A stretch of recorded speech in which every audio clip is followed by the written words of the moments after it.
So, Sony's has had their E3 conference, and I'm gonna have to admit it was rather lackluster. Microsoft came out yesterday with 50 trailers. They minimized the talk.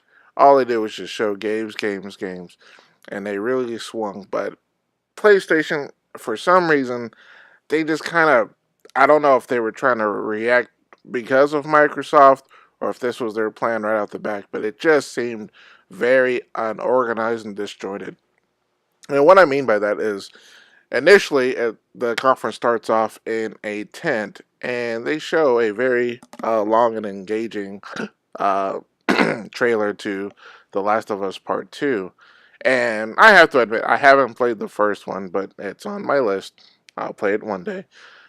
But they showed it, and it gave me a huge reminder of Tomb Raider or Rise of the Tomb Raider, where you have a bow and arrow.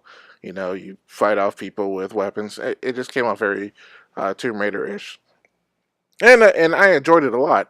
But then all of a sudden, the conference just stops, and we find out that we have to move everybody from the tent over to the main, conference arena, and that was very disjointed because it just kind of stopped the pace front that was started from The Last of Us. And so, we sit there for another few minutes, and then we see, a longer trailer of, Ghost of Tsushima. And, it even that kind of started off kind of slow because, the guy's just kind of walking around and even gets on a horse and rides around. And it looks cool, looks very fantastic. But action wise, it just wasn't there. And then finally, the main character meets a few, I guess, Mongols and, takes them out. And it was very action oriented, and the action started to pick up there. And then after that, he meets up with a friend. They save a monk, and then the friend wants to kill the monk, and he doesn't. And so it gets very, very climactic and engaging. But yeah, even then, that was about 10 minutes. So that was kind of interesting. But still, it was kind of long in the tooth, and that preview wasn't for everybody. I could tell because even I was having a hard time getting into it. And so then we get into, we see a trailer for the new Resident Evil 2 remake. And, the crowd kind of got into it. And I thought it was pretty cool, but in the end, it's still a remake of a game that came out 20 years ago. So I don't know if this is going to be the exact same game. It's got updated graphics and everything. I don't know if they changed the story or not or anything. We'll find out. But in the end, it's still Resident Evil. And keep in mind that in between these trailers, they're kind of showing these weird vignettes, whatever, intermission type of things where you're seeing a banana with glasses play a saxophone and some other creature play something. And it really made no sense what the heck those were. At least I couldn't figure it out. So even that made the conference even more weird and disjointed.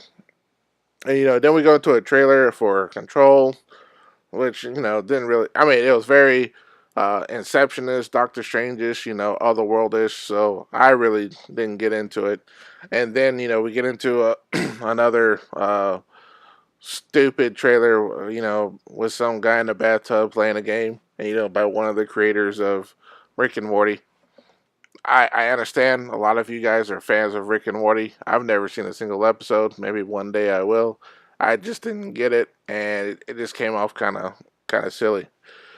Then we come into a very excellent and very cool trailer of Kingdom Hearts 3, which, in my opinion, probably should have been shown on the Square Enix conference instead of them just rehashing the one we saw in Microsoft.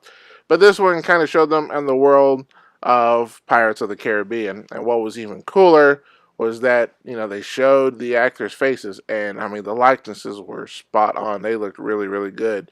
So it makes me wonder if they actually had to go, license those actors to get their faces. And even the guy who talked like Jack Sparrow sounded like Jack Sparrow. So I wonder if they got Johnny Depp to do it. That'd be really cool if they did. But what was even cooler that they announced that there was going to be a limited edition Kingdom Hearts PS4 that comes bundled with the first two games, Kingdom Ones 1.5 and 2.8.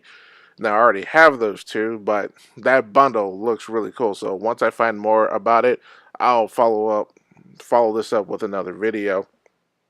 And then we got into another long and very confusing trailer of Death Stranding, where we see the baby, butt face flips around. Um, Norman Reedus, is walking around. He plugs into the baby, and he's, turns into a light. I couldn't, I couldn't figure out. And then we start seeing shadows are all around, and he walks around, and then he gets attacked. I don't. Death Stranding is just weird. We all know Kojima is weird, so we know the game is going to be weird. So I it's not one I could get excited about because I had no idea what the hell was going on. Now, what was really interesting was, he did a lot of walking around, climbing. He had his pack on his back, but you saw some really engaging scenes. One of the scenes really made my toes curl, and if you saw the trailer, you know exactly what I mean. And then we got a surprise announcement of Neo 2. So I thought that was pretty cool. I still have to play the first one. Yes, it's on my list. I have a very long list, folks, and eventually I'll get to it.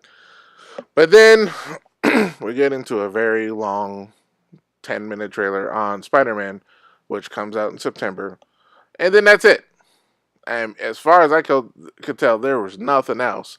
So it was most of the games were games we knew we were coming out. There was really nothing new that wasn't announced, that wasn't given like the 2 second treatment. The Neo to the Control, the guy in the bathtub, those were all given 5 seconds. Anything that was given any remote amount of long time was stuff we already knew that was coming out. You know the um you know the Last of Us, we already knew that was coming out. Death Stranding, we already knew that was coming out. Spider-Man, we already knew that was coming out. Kingdom Hearts, we already knew that was coming out. There was nothing that rocked our socks off, and I have to call out Sony, saying, guys, you know better than this. You guys should have come out better. Your show was disjointed. It was very disappointing. If I were to give it a grade, it was definitely a C minus. And I'll follow up this video after we see Nintendo's direct tomorrow, and then I'll give my opinion on who gave the best presentation so far. Microsoft's there's been a few disappointing ones, and I honestly feel that other than the big three, Microsoft, Nintendo, and Sony, I honestly feel that a lot of developers should stop doing their own conferences and start doing things sort of like a Nintendo Direct, uh, because it's just not working for these developers. They only have so much they can show, and if the big guys, their shows can go an hour and a half. But if you're gonna be a developer, your show needs to be no longer than 30 minutes. Anyway, I'll go into that rant to another day. So, what were your thoughts on the PlayStation conference? Did you like it? Did you not like it? Did you think it was silly? Did you think it was disappointing? Did you think it was disjointed? And let me know. Post it in the comments below. And if you liked what you heard, hit that like button. If you want to hear more of my rants when it comes to gaming, movies, TVs, whatever, hit that subscribe button. Help me get to 100 subscribers. And until next time, peace out, players.